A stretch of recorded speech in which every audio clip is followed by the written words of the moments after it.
ഒരു കാര്യം പറയട്ടെ, മലബന്ധം എന്ന് പറയുന്നത് ചെറിയൊരു കാര്യമല്ല. ഈ 3 കാര്യങ്ങൾ ശ്രദ്ധിച്ചാൽ മലബന്ധം ഒഴിവാക്കാൻ കഴിയും.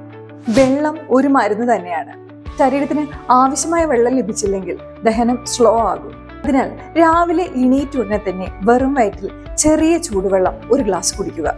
ഒരുമിച്ച് ഒറ്റയടിക്കാൻ കുടിക്കാതെ സിപ്പ് ബൈ സിപ്പായി ചെറിയ ചെറിയ അളവിൽ കുടിക്കാൻ ശ്രമിക്കുക. കാരണം വെറും വയറ്റിൽ ചിലർ ഒറ്റയടിക്ക് 1 ഗ്ലാസ് കുടിച്ചു കഴിഞ്ഞാൽ ഛർദ്ദിക്കാനുള്ള ചാൻസസ് ഭയങ്കര കൂടുതലാണ്. ഫൈബറിനെ നിങ്ങളുടെ കൂട്ടുകാരനാക്കുക. പപ്പായ, പഴം, ചീര, ബീൻസ്, പയർ, ഓട്സ് ഇവയെല്ലാം ഭക്ഷണത്തിന്റെ ശീലമാക്കുക. ഇനിയാണ് ശ്രദ്ധിക്കേണ്ട കാര്യം. ഇരുന്നുള്ള ജോലിയാണെങ്കിൽ നമ്മുടെ ശരീരം ഇടയ്ക്കിടയ്ക്കൊന്ന് അനക്കാൻ വേണ്ടി ഒന്ന് നടക്കാം. കാരണം ഇരുന്ന് ജോലിയുള്ള ആൾക്കാരിൽ മലബന്ധം കൂടുതലായി കാണുന്നുണ്ട്. ദിവസേനയുള്ള 20-30 മിനിറ്റുള്ള യോഗ, എക്സസൈസ്, സുംബ എന്തുമാകട്ടെ, ഇത് ബവൽ മൂവ്മെന്റ്സ് ഇംപ്രൂവ് ചെയ്യും.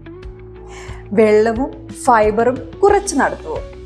ഈ 3 കാര്യങ്ങളും നിങ്ങളുടെ ദഹനത്തെ ഈസി ആക്കുകയും മലബന്ധം അകറ്റി നിർത്തുകയും ചെയ്യും. ഇനിയും നിങ്ങൾക്ക് ഡെയിലി ഹെൽത്ത് ടിപ്സ് അറിയണോ? എങ്കിൽ എന്നെ ഫോളോ ചെയ്യാൻ മറക്കരുതേ. Thank you. Take care.